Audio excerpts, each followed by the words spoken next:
कैसे विदाई करी गिरे नैना से लोरू हो। मटिए के मूर्ति से हंस माही मोहर हो।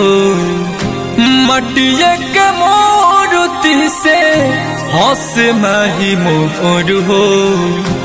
कैसे विदाई करी